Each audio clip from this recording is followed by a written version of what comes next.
Hi, welcome back to another 2 Plus podcast battle report. We're trying something different today. We're following on from the tournament I played in last week, 1,500 points on Saturday. I'm just going to do this solo and run through basically a descriptive rundown of my games. And this is my first game versus Scott, who was playing Royal Clan Dwarfs. Great guy. I'm playing Lizardmen again, and we were playing the command and control scenario. I had access to Scott's list beforehand. He has a powerful king in a block of hammerers that I was very worried about could march up and take control of that feature very quickly. I'll put his list in the show notes or in the description.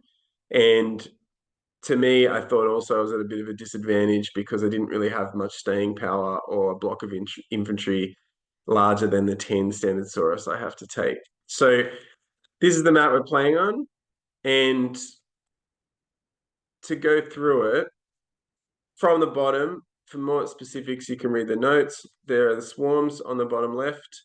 I have 10 Saurus in the middle, a Carnosaur angled towards the missile troops, but also to block line of sight behind the building, 3 Croxagore with the champion, then another 10 Skinks ready to run interference in front of them, a Slan, an ethereal Slan in the forest, and just to the right of that outer shot is a Stegodon, which will show up in the next few photos. There are 14 Skinks with Scout starting in that position measured out, as you can see. On the other side, Scott had Royal Clan Warriors from left to right, the big unit of Hammerers with the King on the Shieldbearers with a big 4+ ward save and a weapon that gave him D6 wounds, on top of a few other little things in the list. Next to them are the Trollhammer, the unit of Iron Drakes with Trollhammer Torpedo on the champion, another unit of Royal Clan Warriors, another unit of of Iron Drakes with the Trollhammer Torpedo on the bottom. You can understand what I was terrified of. Crossbowmen behind them, or Quarrellers, I believe they're called, with the Dwarfs. A stone thrower next to that, and a bolt thrower on top of the hill. I won the first turn, and the next shot sort of shows how I went on the first turn. So really, mostly I marched with everything. The Saurus stayed back, and the Slan just moved 8 forward. The Carnosaur was hiding from the Trollhammer torpedoes in front of it. Beyond that, on the right-hand flank, everything went right for me straight away. I was able to use those skinks to shoot down. I think I did 2 wounds on the bolt thrower, and then the Slan, who failed his first 2 attempts at Arcane Urgency and Pillar of Fire, was able to get off both a Fireball and the Ruby Ring, destroying the bolt thrower, and I should have said the Doom Seeker, who was also in front. I'd made a decision early just to knock it out and not let it run amok, let the points fall as they may. I was very worried about it. In this, you can also see Scott's second turn. What happens is he ends up charging the Skinks with the Iron Drakes that have moved on a 45-degree angle on the right flank, and they've fled promptly, as they typically do. Unfortunately for him, his stone thrower missed the Stegodon, flying 10 inches southward. And beyond that, the Croxagores had taken a wound from the Iron Drakes in the center, who were able to see just through a small gap to the right. Following this, my next turn, the Slan powered through that unit of Iron Drakes on the ground, Hammerhand being significant in that combat. The Stinks took down the bolt thrower, the stone thrower, 16 Skinks, and the Swarms managed to get behind on the left flank, the Royal Clan Warrior unit that was out on that side. The Steg took a wound from the Trollhammer torpedo, but as you can see, I'm sort of killing it on the right-hand side.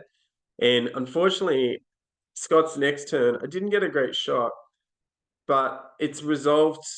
Well, at the end of this turn, I managed a charge in the middle. So I don't have the start of my next turn. The next turn, we'll have a look at the aftermath of that, the next shot. But at the top, I've managed to triple charge this Royal Clan Warriors unit, and in the takeaways, I'll talk about whether that might have been a mistake. But to a man, I destroyed the entire unit somewhat predictably and ended up I was able to restrain and reform, or really just restrain, with the units in the middle. But the Carnosaur, now being frenzied, was unable to do that and ended up parking itself in front of the Stegodon and the Croxagore at an unusual angle. So it was very awkward for me. And what ends up happening in the next turn, well, I should just quickly say, beyond that too, the Slan was able to then charge the other unit of Iron Drakes that you can see in the center of the board, and the Skinks got to work on the Crossbowmen. And they were both successful combats. Again, the Slan ran riot with Hammer Hands, had +2 combat res from a BSB, was able to pretty much make short work of these units evading magic resistance. However, in probably the pivotal and most dramatic moments of the game, because at this stage I think Scott and probably myself thought this was becoming a bit of a walkover for me. Scott was managed to land a long charge into this unit of the Croxagores, the Stegodon, and the Carnosaur at the time. It needed a 5 or a 6. I think rolled the 6, which allowed him to wheel more effectively to enlarge the combat. And dramatically was able to fight the Carnosaur with the King, which was terrifying for me. So he went through a series of rolls and he ended up with 2 unsaved wounds on the Carnosaur and has the Rune of Smiting. So it's 2d6 wounds. Tragically for Scott, he rolled a 2 and a 3. And I ended up with a 1 wound Carnosaur. As you can see, very happy to flee this combat as it started to deteriorate, and managed, I think I took the photo at this point when it was clear that the Carnosaur had broken beyond a point in which the Dwarves were going to catch him. And we realized he would then run for his life because the Croxagore and Stegodons were routed. The Stegodon was routed by this massive unit of hammerers with the King tooled up. So from there, you can see that not much else is going on the board at this stage. I'm circling around that Royal Clan unit, and that's really what happens on the next turn. I'm able to triple charge it again with the Swarms and the Slan doing most of the work. The Saurus were a disappointment and have been in this entire edition, unfortunately.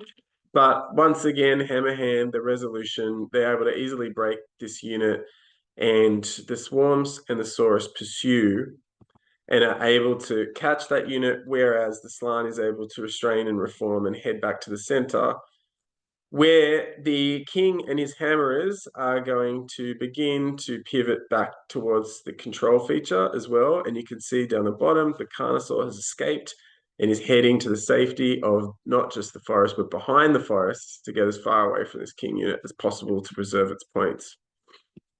The final shot really here is that my Skinks, incredible as they are, able to rally, encircle this unit of hammerers, and with the Slan and his large target, are able just to sling a bunch of poisoned arrows, fireballs, ruby rings at this unit, peelers of fire, to bring it down. I think Scott was very gracious and we rolled off very quickly to look over the turns at how that would play out. And I think I would have managed to bring it down to 6, which wasn't enough to score a lot of points, but definitely enough to prevent it from being able to come back, access that feature by essentially getting in the way at the end. And the Carnosaur, somewhat cowardly, but at the bottom is able to preserve its points, leaving me with an 1166 to 459 point victory in the first round.